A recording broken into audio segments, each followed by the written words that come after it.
Hey, what's up everybody, and welcome back to News Dose, and this is actually the first video of the year. Yeah, I know, I hope everybody had a great and safe New Year weekend, if anything. Hopefully everybody's primed for 2023, and actually about that, we are kicking the year off with one of the most speculated leaks in recent years for Nintendo. This is something that we seemingly talk about on a yearly basis, and in fact, we do have two separate rumors to talk about today regarding Nintendo.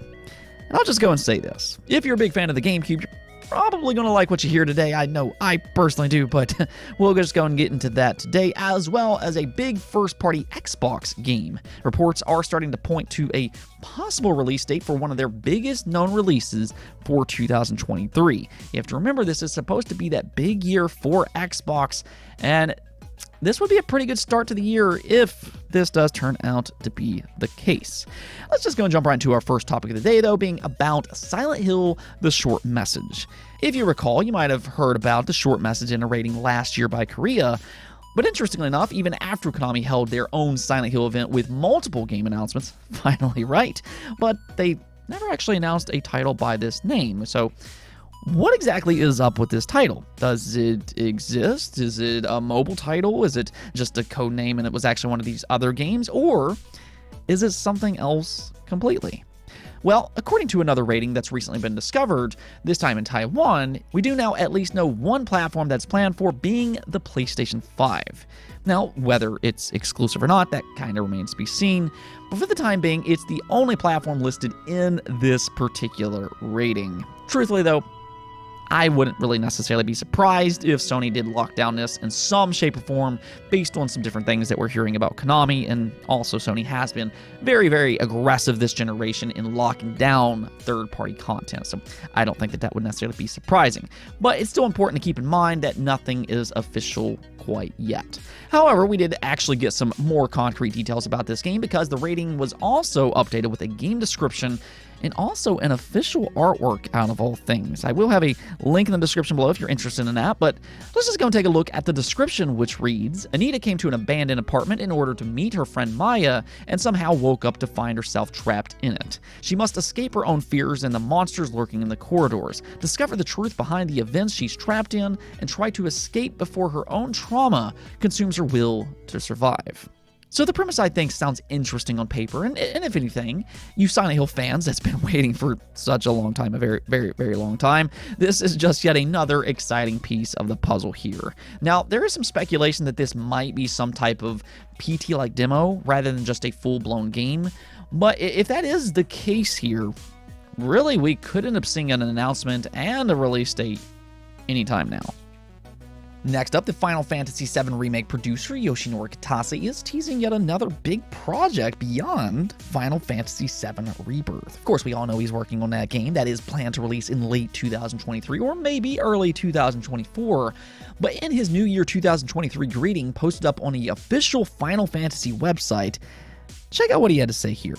Happy New Year to you all. Final Fantasy XVI is set to release this year, which means Yoshi P needs your support now more than ever. Cheer him on as he gives his all down the stretch. Also, development is picking up speed on the title that I'm producing, Final Fantasy VII Rebirth. I'm sure many of your collective imaginations are running wild trying to picture how we'll recreate some of the game's most iconic scenes, and we'll have more to share about that when the time is right. There's also another big announcement, unrelated to Final Fantasy VII, that I can't say anything about just yet. Rest assured, we're working hard to make sure 2023 is the most exciting year yet. Final Fantasy VII Rebirth producer Yoshinori Kitase. Now, considering this was posted up on the Final Fantasy website, there is a good possibility that he's referring to something Final Fantasy related.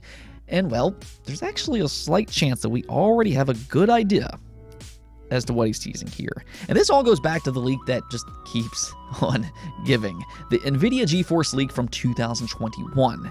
See, despite NVIDIA's attempt to bury that leak by saying that it was quote-unquote a speculative list, I mean, come on, okay. It has proven time and time again, though, to be accurate, as multiple previously unannounced games from that list has since been confirmed from several different publishers, including PlayStation, Xbox, Capcom, and yes, even Square Enix. In fact, several Square Enix games from that leak have already been confirmed, including both Tactics Ogre Reborn that released late last year and Chrono Cross Remaster, both of which were very specific, out of left field, and also correct. So that's highly, highly telling. This is more than just a quote-unquote speculative list.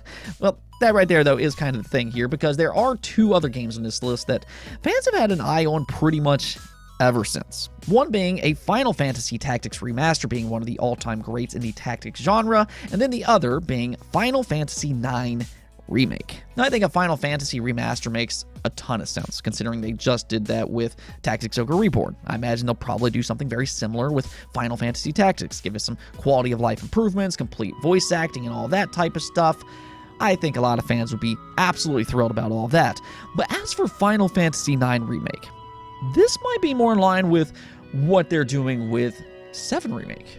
Now, I'd be kind of curious to see what art style they go with, since 9 always had a very unique look to it. But regardless of all that, it is completely possible that he could be referring to a 9 Remake when talking about this big, unannounced project. Either way, though, hopefully with him teasing something here, we won't have to wait too long for some type of an official announcement.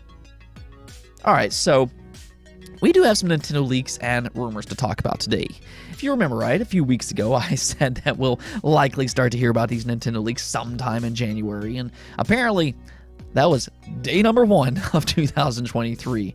We're actually hearing about 2 different games right now, and we'll first start off with F-Zero. It's been a long time coming since we've heard about this franchise. We haven't seen or heard much about the F-Zero IP since the GameCube days with F-Zero GX, but according to Nate the Hate, he believes that will change in 2023. You can see this posted up by My Nintendo News, where it says, podcaster and occasional gaming insider Nate the Hate boldly claimed yesterday that F-Zero's time will come in 2023. This rumor follows a number of insiders such as Emily Rogers and Liam Robertson, who said a few months back that Nintendo is currently looking to remaster a lot of older content which they created for their legacy gaming systems. The F-Zero game mentioned is presumably a remaster of the GameCube title F-Zero GX. Yeah, this might actually be a remaster instead of a completely new installment, but I will say that F-Zero GX, all these years later, it still holds up. It was a very good-looking game on the GameCube, and it still looks good to this day. So, I mean, really, if they put any type of effort into a remaster, this could still look exceptional on the Nintendo Switch, and I think just looking at some of Nintendo's other remastered efforts, they've typically mostly done a really good job. You look at something like Zelda Wind Waker HD, Twilight Princess HD, and most recently, Xenoblade Definitive Edition, they were all big improvements from their original releases. So I think with all of that, hopefully, they would kind of put a similar effort into an F-Zero GX remaster if this does indeed turn out to be true. Again, this might not necessarily be a brand new release, but for you F-Zero fans, by this point, it's better than nothing. That's kind of the big story here, though, because we're not just talking about F-Zero. Of course, seeing F-Zero return with online features, I mean, I think that would absolutely be amazing in its own right. No, it's not necessarily a brand new release, but it's still a great game, and I think a lot of people would really be excited about it. But there is more to this. We are hearing that Nintendo is looking to make a big GameCube push. Now, I know some people were hoping that would be a part of Switch Online. Who knows, that could still happen eventually. But there are rumblings of Nintendo doing complete GameCube remasters and remakes. And one of those supposed GameCube releases is, well, Metroid Prime Remake. I mean, we've heard about this particular game for a few years now. I mean, I'm sure some of you are sick of hearing about it or don't even believe it's true anymore. But there's a lot of smoke about this game's existence. And especially in 2022. There was a lot of confidence that this game was going to release in 2022. Now, of course, we all know how this turned out, but even still, insiders continue to be very, very adamant that this game does indeed exist. And they even claim that it is completely finished. Nintendo, for whatever reason, they're just supposedly holding on to this game. Maybe they're waiting for a slower period to release these games in. We have seen Nintendo do things like that in the past. And, I mean, if you look at 2023, outside of Zelda Tears of the Kingdom, there's a lot of open spots for Nintendo to work with. Maybe it does make sense to start releasing some of these GameCube remasters to fill out their 2023 lineup as they start to prepare for their next console. This would be low risk for high requested games that also fits perfectly on Switch hardware. So it does kind of make sense in that aspect. The reason that we're talking about Metroid Prime, though, is because a new leak is pointing to some type of incoming 2023 announcement. This is coming from Reddit Gaming Leaks, where this was posted. I don't think that I've ever made a post about this before, but I am one of the mods of this sub, and I've gotten DMs from a random Reddit user in the past. If you read through his comments, you can see his creative leaking of Skyward Sword, WarioWare, and Splatoon 3 before they were announced in an upcoming Direct. 3 months ago, the day before Nintendo's most recent Direct, he DM'd me, "Zelda fans will be crying tears of joy tomorrow," before the Zelda title was even revealed. Today, he messaged me, "Do you think everyone is primed and ready?" I try to reach out to him, but this mysterious person doesn't respond. He has an undefeated record, however, so let the speculation begin. I'd obviously guess this means a Metroid Prime reveal is coming very soon. Now, if this is actually Metroid Prime related, as believed here, that again does point to two different things. This could either be for Metroid Prime 4. We haven't seen that game in a long time, though I kind of suspect that that will be for their next generation console by this point. But this could also lean into that Metroid Prime remake that we keep hearing about. I mean, for as praised as the Metroid Prime series is, it is often viewed as one of the all-time great franchises ever made. A lot of people haven't played these games. Metroid isn't really as popular as some of Nintendo's other franchises, and it would make sense to make the original trilogy readily available before Metroid Prime 4's release. So the way I kind of look at this is that they could make the original trilogy readily available on the Switch, build some momentum and mindshare, and then push Metroid Prime 4 as one of their big next generation titles where they can showcase the power of what that console is capable of. Now, who knows, though? This is only a rumor for the time being, and we have been let down by this very specific rumor in the past. But I will say this much. Over the last week or so, we have seen several Nintendo leaks. So this all could be leading into a soonish Nintendo Direct. I think most of us believe that there will be a Direct sometime in Q1, but maybe as early as January or possibly February. Hopefully, but I guess we'll see here soon enough. Now, we also have some news for one of Xbox's big first-party releases. This is supposed to be a big year for Xbox after all, and as long as things stand firm, that is a question, but as long as things stand firm, that should be evident right away in the first half of the year. Both Starfield and Redfall supposedly are planned to release in the first half of 2023, and while we're still not hearing anything about Starfield, there is a new rumor going around that Redfall is planned for a May release after internally being pushed back by about 6 weeks. This is coming from Okami13 and then corroborated by Windows Central, which posted this. The rumors began with Okami13, who claimed that Redfall would be targeting an early May release. Our own sourcing corroborated those reports this past week, with Microsoft's internal targets focusing on early May for the game's launch, complete with some form of early access period, similar in vein to Forza Horizon 5.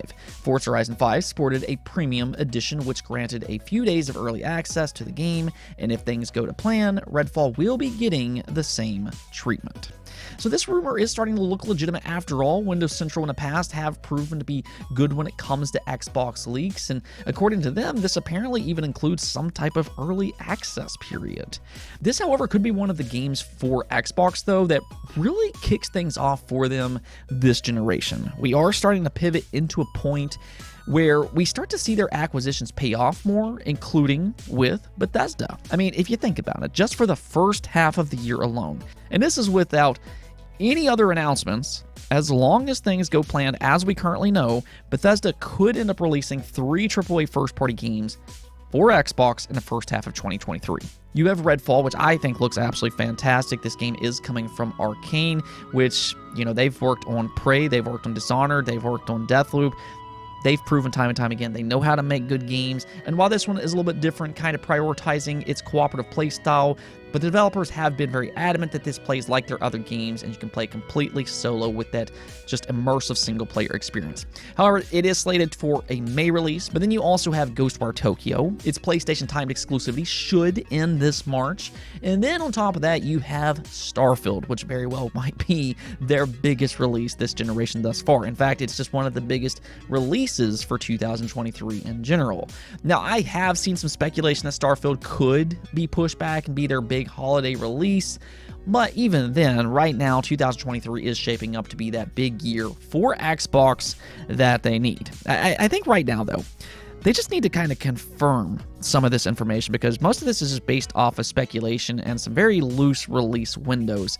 But it kind of sounds like it's not going to be too long before we do get some more official information. We keep hearing about the Xbox Showcase in Q1 that has been heavily rumored, and I think that that's where we will hear release dates for both Redfall and then also Starfield. Maybe also for some of their other games like Avowed and Forza 8. I mean, that's kind of the thing with Xbox, because they just have so many announced games that we don't really know much about.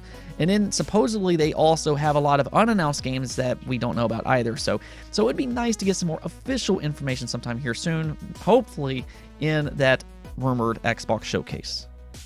Let's go take a look at the poll of the day, though, where I asked you all, do you think Xbox will get rid of Xbox Live Gold in 2023? This has been much discussed in recent years. A lot of fans are not pleased with Xbox Live Gold's offering, and a lot of people are hoping that it will eventually be removed, and there's been a lot of speculation, lots of leaks surrounding this, but I wanted to hear y'all's opinion, and as you can see here, there's very split opinions on this, with 47% of you saying yes, while 43% of you said no. So there's a lot of mixed opinions on this, which, I mean, I completely understand here.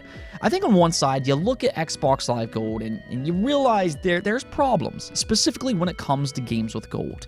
It has become very evident that games with gold has become an afterthought for Xbox as they focus more on Game Pass.